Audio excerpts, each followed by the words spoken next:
Halo semuanya, perkenalkan kami dari kelompok Statistika Ekonomi. Pertama itu yang terhormat kepada Bapak Andi selaku dosen mata kuliah Statistika Ekonomi.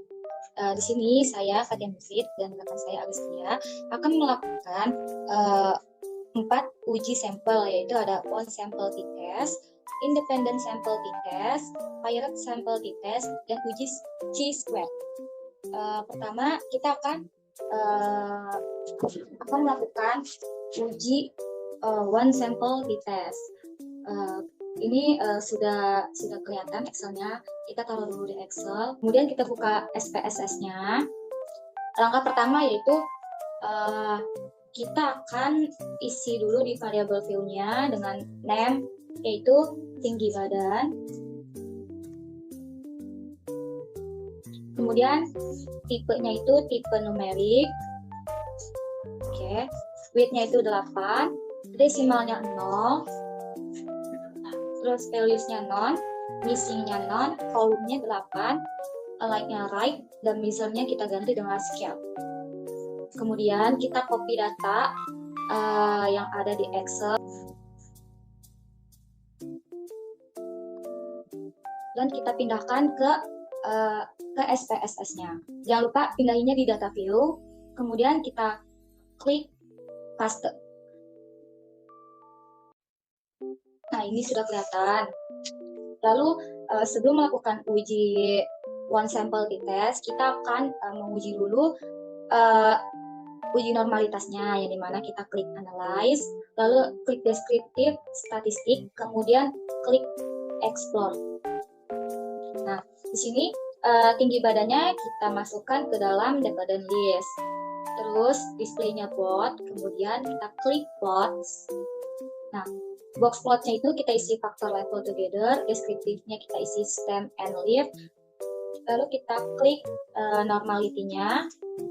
Setelah semua sudah diisi, maka kita klik continue dan kita klik OK. Nah, di sini sudah keluar data-datanya,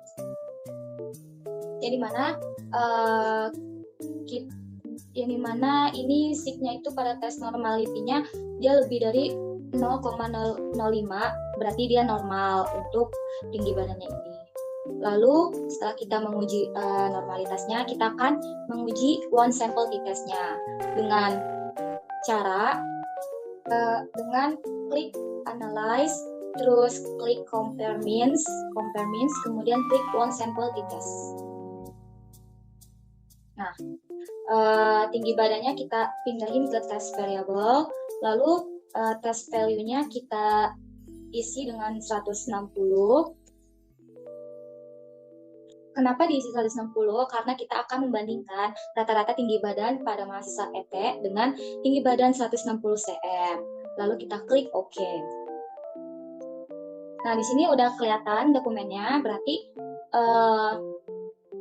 hasil one sample dari statistik ini, N itu berarti artinya jumlah sampel yang dipakai ada 25 orang, lalu min itu rata-ratanya ada 159,80, artinya rata-rata hitungnya segini, dan STD deviation-nya ini 6,658 dan STD error-nya 1,332. Dan untuk one sample testnya ini sig-nya itu ada 0,882. Berarti dapat disimpulkan bahwa berdasarkan output table one sample t-test ini diketahui sig-nya itu ada 0,882, maka dia lebih besar dari 0,05. Maka bahwa HO ini diterima dan menolak HI.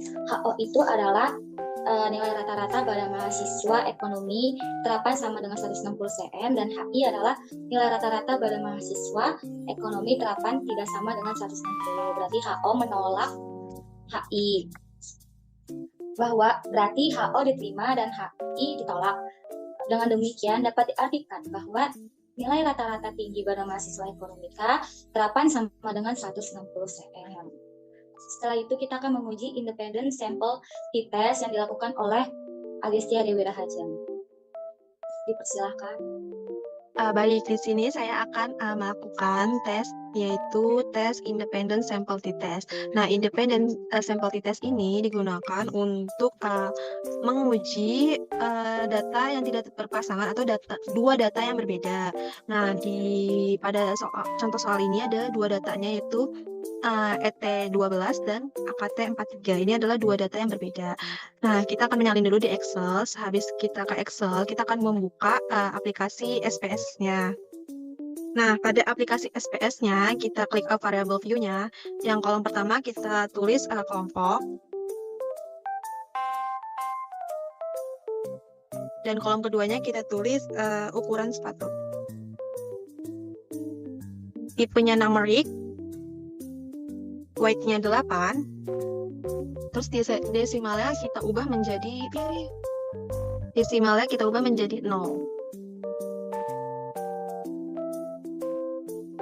Values-nya non, missing-nya non, kolomnya 8, generate, measure yang kenal, role-nya input. Nah, langkah selanjutnya kita akan ke tab value, terus kita klik 3. Nah, di sini tuh muncul ya value labels. Nah, pada value-nya kita klik 1, terus labelnya ini kita isi dengan data yang pertama. Data yang pertama itu ET12 angkatan 2017. Kemudian kita klik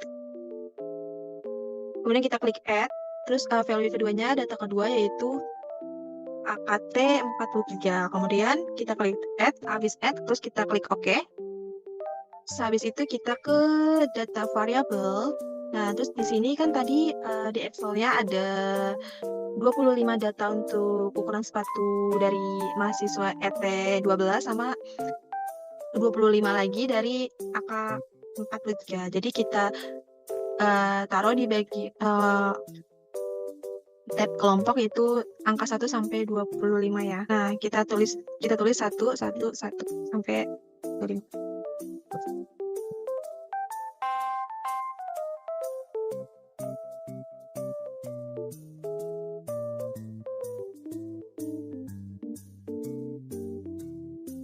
Nah, di nomor 26-nya kita isi dengan data keduanya.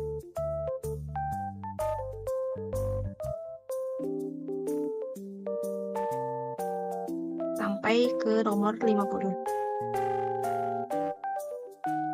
Sehabis itu, kita klik yang ini nih, gambar ini value labels. Nah, di sini akan berubah menjadi yang tadi kita tulis. Kemudian kita akan mengcopy ukuran sepatunya. Kita buka Excel-nya. Langsung kita copy saja. Untuk ini dulu ya, data pertama.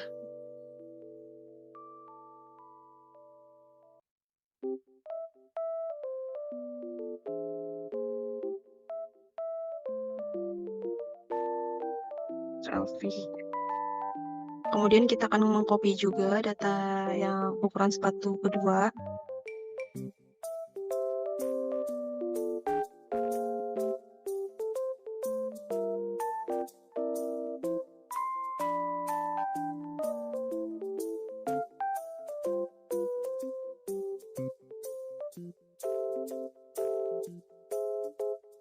Sudah di-copy semuanya. Selanjutnya kita akan menguji independent sample t-test. Angkanya dengan cara klik analis, confirm,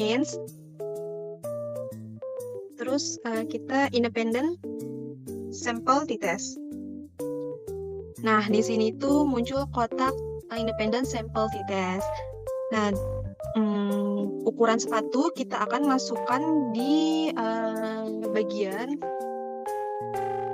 test variables, dan kelompok ini kita ke grup variable. Selanjutnya kita klik define groups. Selanjutnya kita isikan grup 1 dan grup 22, habis itu continue. Sehabis itu, setelah kita isi define group, kita akan klik OK. Nah, di sini sudah muncul output, yaitu grup statistiknya. Di sini diketahui datanya, yaitu tadi ada 25 dari angkatan ET12 sama angkatan 43 memiliki data 2525.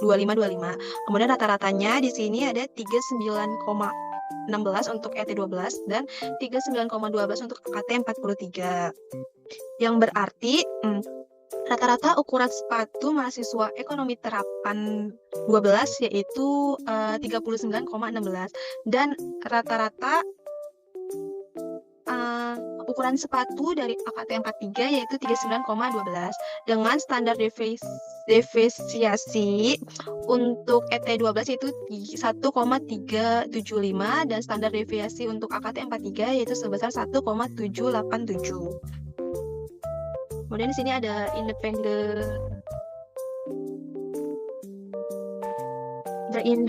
sample test.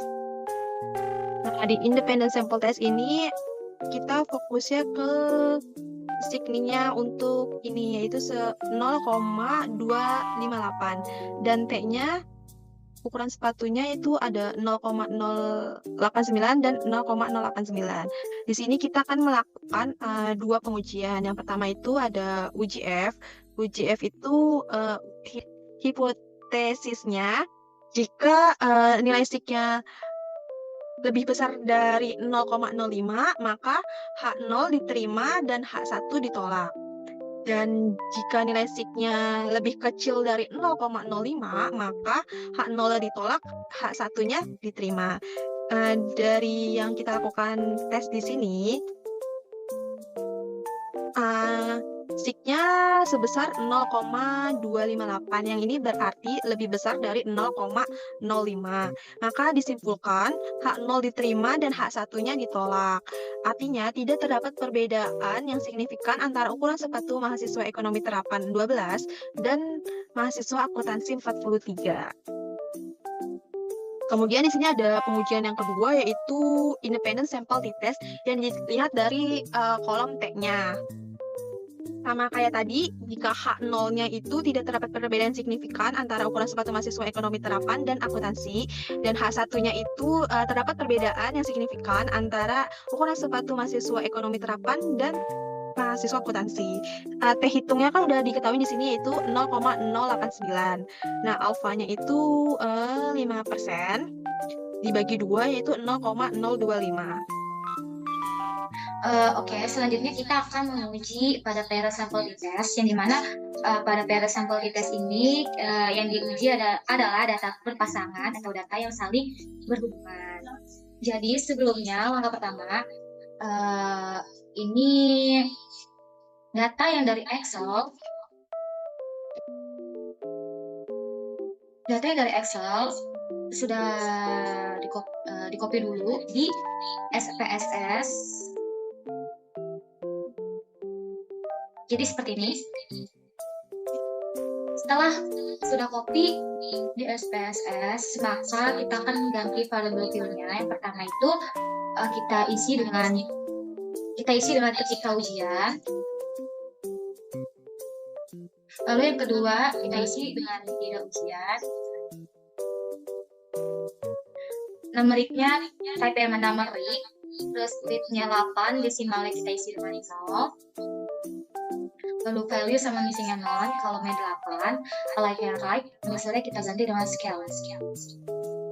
Setelah semua sudah diubah di variable view, maka kita akan menguji paired sample t-test-nya. Yang pertama, kita klik analyze, habis itu kita klik compare means dan pilih paired sample t-test. Nah, ketika ujiannya ini kita taruh di variable 1, lalu tidak ujiannya kita pilih di variable 2. Nah, setelah semua sudah diisi, maka kita klik option. Di sini tertera 95%, yang dimana berarti pada confidence interval persentasenya menggunakan 95%. Karena untuk tingkat percayaannya menggunakan 95% atau nilai signifikasinya sebesar 5%. Setelah itu kita klik continue dan kita klik OK. Di sini outputnya sudah terlihat pair sample t-test-nya, yang dimana ketika ujian itu min-nya itu 3,88, sedangkan tidak ujian dengan 1,78 dan N-nya itu sampel, jumlah sampel ada 25 dan STD deviation untuk ketika ujiannya itu 1,673 dan tidak ujiannya itu 1,081. Untuk STD error-nya itu ada 0,335 dan tidak ujiannya 0,216. Yang berarti dari rata-rata jumlah jam belajar ketika ujian adalah 3,88 dengan standar deviasinya 1,673 dan rata-rata jumlah jam tidak ujiannya adalah 1,78 dengan standar deviasinya 1,81. Lalu untuk paired sample correlation-nya ini, N-nya itu jumlah sampel ada 25, terus correlation-nya itu ada min 0,188 dan sigma itu 0,368. Berarti dari hasil paired sample correlation ini menunjukkan bahwa korelasi antara dua variabel sebesar minus 0,188 dengan signifikasinya sebesar 0,368. Hal ini menunjukkan bahwa tidak ada korelasi antara jumlah jam belajar ketika ujian dan ketika tidak ujian. Lalu di sini ada paired sample testnya, paired difference-nya, yaitu min-nya itu 2,100 dan standar deviasinya 2,155, terus standar error min-nya itu 0,31, terus lower-nya ini 1,210, upper-nya ini 2,990 dan T-nya itu 4,871, sig-nya itu ada kurang dari 0,01. Berarti dari tabel hasil paired sample test ini dapat diketahui jika nilai T hitung 4,871 dan probabilitas atau signifikasinya itu kurang dari 0,05, maka terdapat perbedaan yang signifikan antara jumlah jam belajar ketika ujian dan ketika tidak ujian, maka dapat disimpulkan jika H0 diterima, artinya terdapat perbedaan yang signifikan pada jumlah jam belajar mahasiswa ekonomi terapan 12 ketika ujian dan ketika tidak ujian. Kemudian kita akan menguji yang terakhir itu ada uji chi-square yang akan dilakukan oleh Agustina. Baik, langkah selanjutnya kita akan melakukan uji chi-square. Nah, di uji square ini ada kasusnya.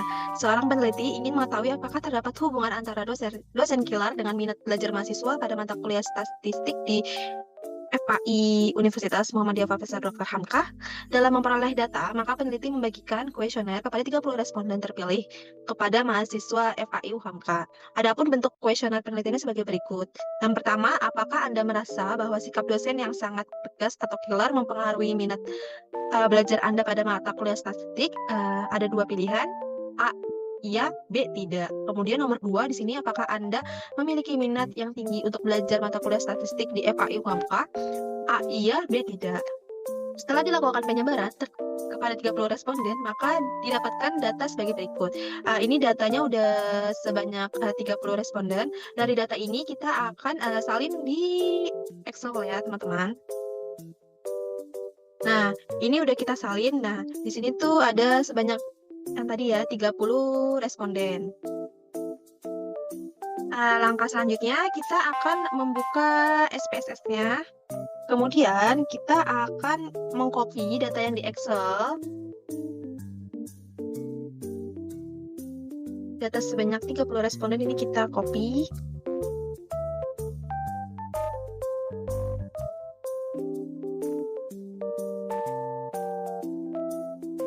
Di data view ya teman-teman.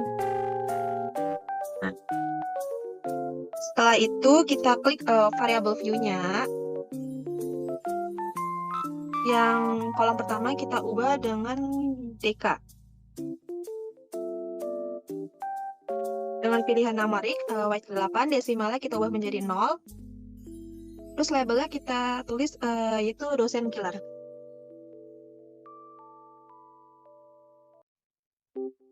Values-nya non, kolom missing-nya juga non, kolom 8, right, measure kita ubah menjadi nominal, terus input. Terus yang kolom kedua kita ubah menjadi MB. Numerik 8, desimalnya kita ubah menjadi 0. Terus di sini kita tulis minat belajar. Langsung ke measure kita ubah menjadi nominal. Selanjutnya kita klik values, kita klik titik 3-nya. Kita tulis value 1. Labelnya yaitu ya. Terus kita add. Terus kita klik value 2 dengan ketikan pada label tidak. Kemudian kita add. Sehabis itu kita klik OK. Terus lakukan yang sama pada di kolom kedua ya. 1.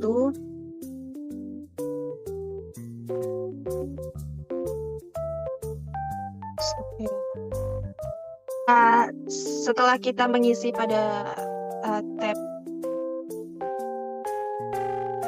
values, kita lanjut ke data view. Habis ke data view, kita pilih menu analis, terus pilih descriptive statistik, terus pilih cross tables. Nah, setelah muncul kotak dialog dengan nama cross tab, berikutnya memasukkan variabel dosen killer ini ke kotak rows dan minat belajar ini ke columns. Habis itu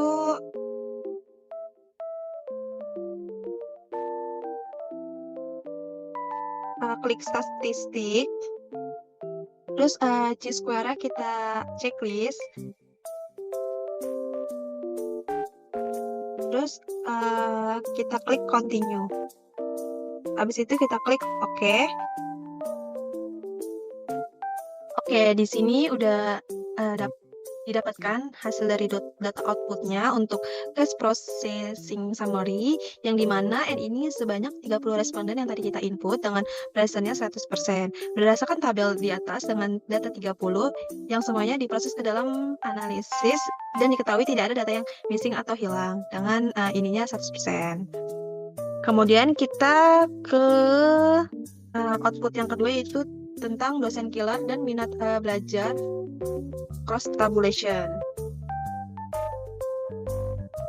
yang dimana minat belajar dosen killer iya 4. Ini berarti terlihat tabulasi silang yang saling memuat informasi hubungan antara variabel dosen killer dan variabel minat belajar. Cara menafsirkan misalnya pada kolom 1, pada baris 1 kolom 1 pada tabel count terdapat angka 4. Angka 4 ini, angka ini menunjukkan bahwa ada 4 mahasiswa yang menyatakan dosen killer mempengaruhi minat belajar pada mata kuliah statistik, di mana 4 mahasiswa tersebut menyatakan ia memiliki minat yang tinggi pada mata kuliah ini. Begitu seterusnya. Terus di sini ada output yang ketiga, itu chi-square test, yaitu sebelum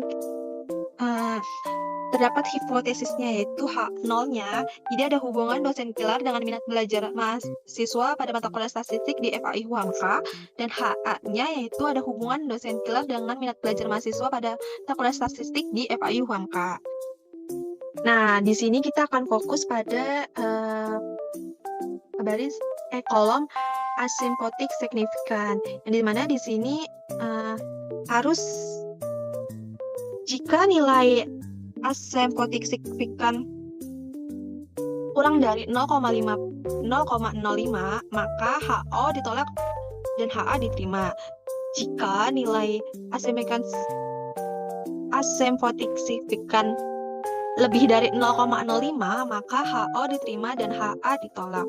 Berdasarkan tabel output di atas diketahui asymptotic signifikannya, yaitu pada ujian persen chi-square-nya yaitu sebesar 0,232,